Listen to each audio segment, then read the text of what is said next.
नमस्कार दोस्तों, आज आपके लिए एक विशेष जानकारी लेके आए। बने रहे हमारे साथ और मैं हूं धर्मेंद्र भार्गव।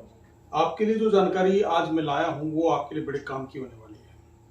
अगर आप किसी कंपटीशन की तैयारी कर रहे हैं या किसी एग्जाम को देने की तैयारी कर रहे हैं तो आपके लिए बड़े फायदे की चीज़ है, क्योंकि आरपीएससी ने बहुत बड़े बदलाव किए हैं। 4 ऐसे बदलाव किए हैं जो आपके लिए जानना बहुत जरूरी है। आरपीएससी ने जो आधार कार्ड में एक ऐसा परिवर्तन किया है जिससे आपके लिए महत्वपूर्ण रहेगा। तो देखिए, आपने देखा है कि पिछले वर्षों में जो भी आरपीएससी की एग्जाम हुई तो उसमें डमी कैंडिडेट जो है या फिर जो है अयोग्य कैंडिडेट हैं वो उसमें भाग लिए। कहने का तात्पर्य है कि फर्जी लोगों ने परीक्षा दी, पास हुए और उन्होंने फर्जी तरीके से नौकरी प्राप्त करी। लेकिन अब आरपीएससी इस चीज को खत्म करना चाहती है कि कोई भी फर्जी व्यक्ति सरकारी नौकरी में नहीं घुसे। केवल योग्य व्यक्ति और जिसने एग्जाम दिया है वही व्यक्ति योग्य हो परीक्षा के लिए और वही एग्जाम दे और उसी का इंटरव्यू और इसी को ज्वाइनिंग मिले। यानी कि होता ऐसा है कि किराए में बहुत सारे लोगों को जो है परीक्षा देने के लिए लोग तैयार करते हैं और फिर वो परीक्षा दूसरा लड़का देता है, लड़की देती है और नौकरी किसी और को प्राप्त होती है। तो ऐसी स्थिति में आरपीएससी ने बहुत बड़े सुधार किए हैं और ये 4 बड़े बदलाव हैं जो आपके लिए बहुत जरूरी है।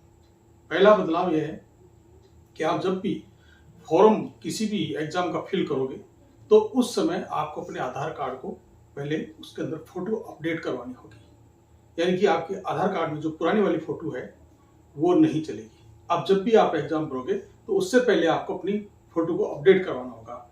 यानी कि आधार कार्ड में 3 साल से पहले की जो फोटो है वो नहीं चलेगी। यानी 3 साल से पुराना आधार कार्ड की फोटो जो आपने अपडेट करवाई है वो नहीं चलेगी।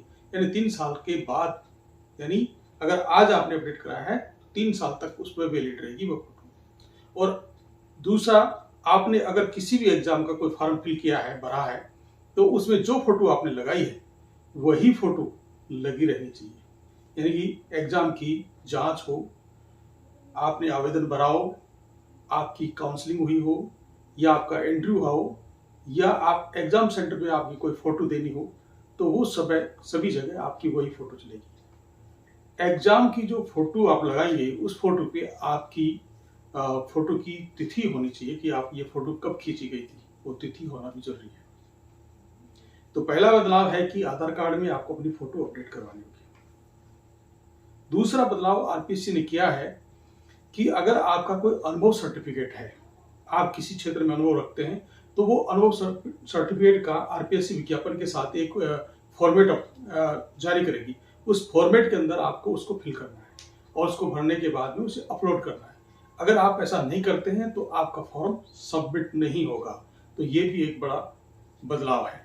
तीसरा जो बदलाव है वो है आपका अंगूठा स्कैन होगा। यानी पहले जब आप फॉर्म भरते थे, किसी परीक्षा का फॉर्म भरते थे, तो आपका अंगूठे की निशानी अपडेट नहीं होती थी, अपलोड नहीं होता था।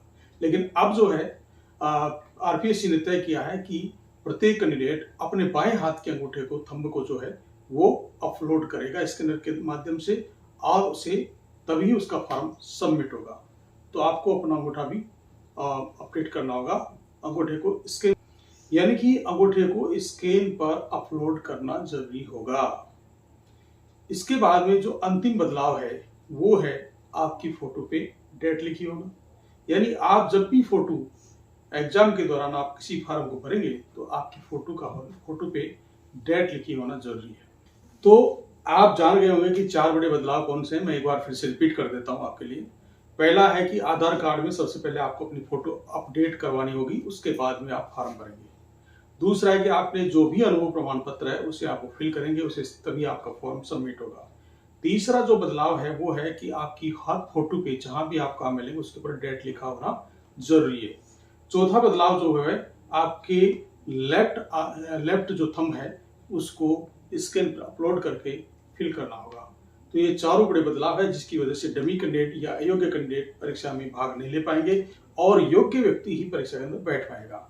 तो दोस्तों, ये आपके लिए जानकारी कैसी रही हमें कमेंट करके बताएं। और आज के लिए इतना ही, फिर मिलेंगे अगले वीडियो में। तब तक के लिए नमस्कार, जय हिंद, जय भारत।